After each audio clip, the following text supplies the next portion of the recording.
Oke, assalamualaikum warahmatullahi wabarakatuh. Nah, ini saya beri gambaran sedikit terkait dengan penelitian kuantitatif. Yang pertama, sebelum kita melakukan penelitian kuantitatif, kita terlebih dahulu mencari permasalahan yang ada di suatu tempat yang akan kita jadikan sebagai tempat penelitian. Nah, misalnya yang pertama Anda harus menemukan masalah yang ada di tempat yang akan Anda jadikan penelitian. Nah, masalahnya apa saja? Oke, misalnya masalah yang ditemukan terkait dengan motivasi belajar siswa, itu masih rendah. Kemudian prestasi belajarnya juga rendah atau bisa dikatakan menurun. Kemudian minat siswa dalam mengikuti pelajaran juga masih rendah. Hasil belajar mulai dari ranah kognitif, afektif, dan juga psikomotor ini masih belum atau masih banyak ditemukan siswa yang di bawah KKM misalnya. Kemudian pemahaman siswa juga masih rendah. Jadi ini masalah-masalah yang ditemukan di tempat yang akan kita jadikan penelitian. Nah, dari masalah-masalah yang kita temukan ini hanya beberapa saja ya contohnya. Masih banyak lagi masalah-masalah yang nantinya bisa Anda cermati sesuai dengan kondisi yang ada di tempat yang akan Anda jadikan penelitian. Kemudian dari masalah-masalah yang sudah kita temukan ini, langkah selanjutnya adalah kita mengidentifikasi penyebab dari timbulnya masalah ini. Kenapa sih motivasi belajar siswa itu turun? Kemudian kenapa prestasi belajar ini juga masih belum mencapai KKM misalnya. Kemudian minat belajarnya itu juga masih rendah. Hasil belajarnya sama ya, hasil belajarnya tidak ada perubahan, bahkan menurun misalnya. Nah, ini kita cari penyebab-penyebabnya apa saja. Nah, faktor penyebabnya itu bisa timbul dari siswa, bisa timbul dari lingkungan siswa itu, kemudian pengaruh dari orang tua, dan juga dari guru. Nah, di sini kita bisa perhatikan setiap penyebab ini juga ada beberapa indikator yang menyebabkan masalah yang timbul di atas tadi. Contohnya, misalnya ini dari sisi siswa ada IQ, ada gaya belajar, ada gaya berpikir. Nah, dari IQ setiap siswa itu kan juga berbeda. Ada yang IQ-nya rendah, ada IQ-nya sedang, ada IQ-nya yang tinggi. Nah, itu juga akan bisa mempengaruhi prestasi, pemahaman, hasil belajar siswa, bahkan bisa menyebabkan motivasi siswa juga turun, itu juga bisa. Kemudian gaya belajarnya. Nah, gaya belajar di sini, kalau misalnya kita tidak mengetahui atau belum mengetahui tipe-tipe gaya belajar siswa, ini juga akan menyebabkan kesulitan siswa untuk memahami suatu materi yang diberikan oleh guru. Kemudian gaya berpikir, ya ini juga sama ya, seperti gaya halnya dengan gaya belajar. Nah, ini adalah salah satu contoh yang ada di dalam diri siswa. Masih banyak lagi contoh-contoh, bisa dari kecerdasan emosional, kemudian kecerdasan majemuk, dan seterusnya.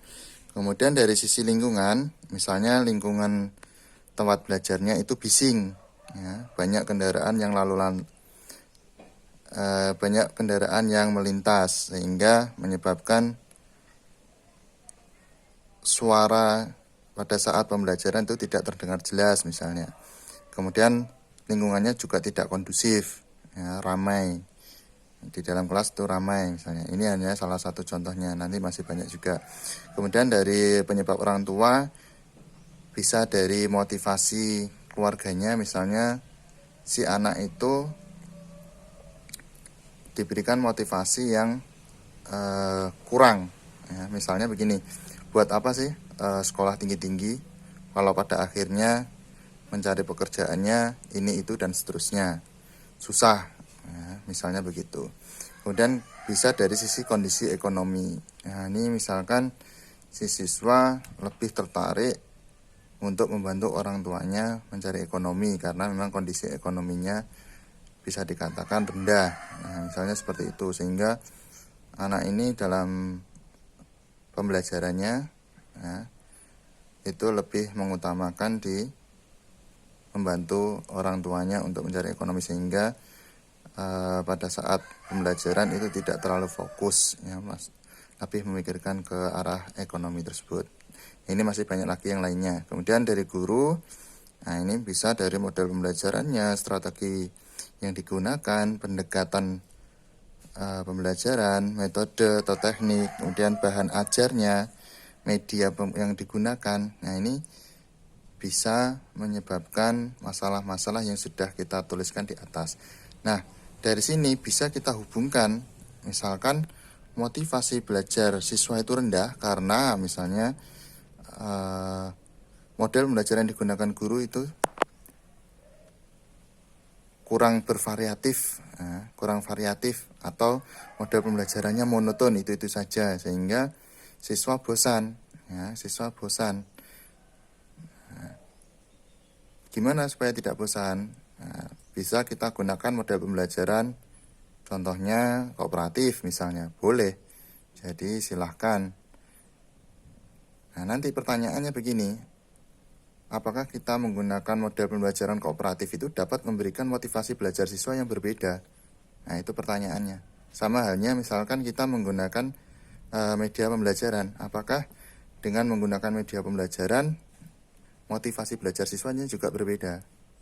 Nah, bagaimana ketika kita menggunakan media pembelajaran dengan gaya belajar siswa yang visual misalkan, atau auditori atau kinestetik, itu juga berpengaruh terhadap motivasinya. Nah, itu bisa kita kaitkan antara hal-hal yang semacam itu ya. Selanjutnya, setelah kita identifikasi satu persatu, jadi nanti silakan Anda hubungkan mulai dari motivasi, prestasi, minat, hasil belajar, pemahaman, boleh. Nanti silakan Anda hubungkan, Anda kaitkan antara masalah yang ditemukan dengan penyebab-penyebabnya yang ada di bawah. Kemudian, setelah Anda perhatikan di situ, Anda pilih atau Anda fokuskan ke salah satu permasalahan yang akan Anda teliti. Ya, boleh motivasi, boleh minat, boleh prestasi, pemahaman, pemecahan masalah mungkin, atau mungkin yang lainnya, boleh, silahkan. Kemudian Anda pilih juga kira-kira solusi yang Anda berikan itu apa untuk mengatasi permasalahan tersebut. Misalnya saya memilih permasalahan yaitu motivasi belajar. Kemudian saya akan memberikan alternatif solusi yaitu media pembelajaran. Jadi nanti fokusnya di sini. Ya, motivasi dan juga media pembelajaran. Nah, sekarang kalau Anda rasa ini sudah cukup, Anda boleh fokus ke sini. Tapi kalau misalkan ini Anda belum cukup, Anda rasa belum cukup, Anda misalnya lagi akan menambahkan kira-kira gaya belajar siswa dengan menerapkan media pembelajaran ini dapat pengaruhi motivasi atau tidak. Nah, kalau misalkan seperti itu, maka nanti bisa kita buat desain penelitiannya seperti ini. Nah, sehingga kita bisa membuat desain penelitiannya, media pembelajaran sebagai X1, kemudian gaya belajar sebagai X2, motivasinya adalah Y. Jadi di sini ketika kita menerapkan media pembelajaran ya, bersama-sama dengan tipikal gaya belajar siswa masing-masing siswa, bagaimana kira-kira motivasinya? Nah, kita bisa lihat dari desain penelitian ini. Tapi yang perlu Anda ingat, ini kita menggunakan paradigma ganda di variabel bebas ya, atau independen. Satu variabel dependent, satu variabel terikat. Nah, Anda nanti akan membuat rumusan masalah minimal ada 3, yaitu media pembelajaran terhadap motivasi, kemudian gaya belajar terhadap motivasi. Atau yang ketiga itu media pembelajaran dan gaya belajar langsung dengan motivasi. Jadi minimal ada 3. Dari sini kita bisa membuat rumusan masalah. Yang pertama adalah bagaimana pengaruh media pembelajaran terhadap motivasi. Kemudian yang kedua, bagaimanakah pengaruh gaya belajar terhadap motivasi. Kemudian yang ketiga, bagaimanakah pengaruh media pembelajaran dan gaya belajar terhadap motivasi. Atau Anda juga bisa manakah gaya belajar yang memiliki motivasi tinggi,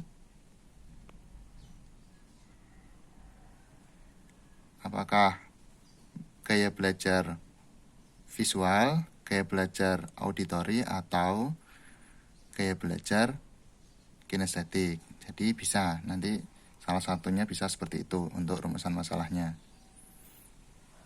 Nah, kemudian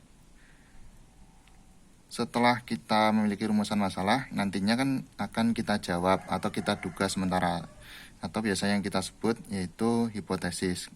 Nah, dari sini, ya, dari rancangan penelitian ini atau desain penelitian ini, Anda harus memikirkan bagaimana Anda akan mengumpulkan datanya. Nah, bagaimana cara mengumpulkan datanya? Nah, untuk gaya belajar, Anda bisa menggunakan angket. Nah, angket yang sudah Anda susun berdasarkan teori-teori yang menjelaskan gaya belajar itu seperti apa, kemudian gaya belajar kinestetik itu bagaimana, gaya belajar auditori juga bagaimana, gaya belajar visual juga seperti apa.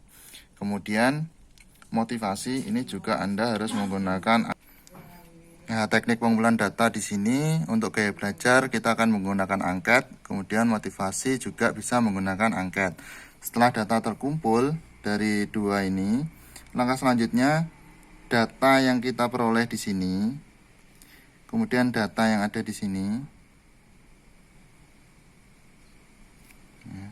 ini kita uji dengan teknik analisis data menggunakan statistik. Ya, jadi setelah datanya terkumpul, kita menggunakan statistik untuk menguji hipotesis apakah hipotesis yang kita buat tadi diterima atau ditolak. Jadi setelah data terkumpul, langkah selanjutnya adalah datanya kita uji. Teknik analisis data yang bisa kita gunakan untuk X1 terhadap Y.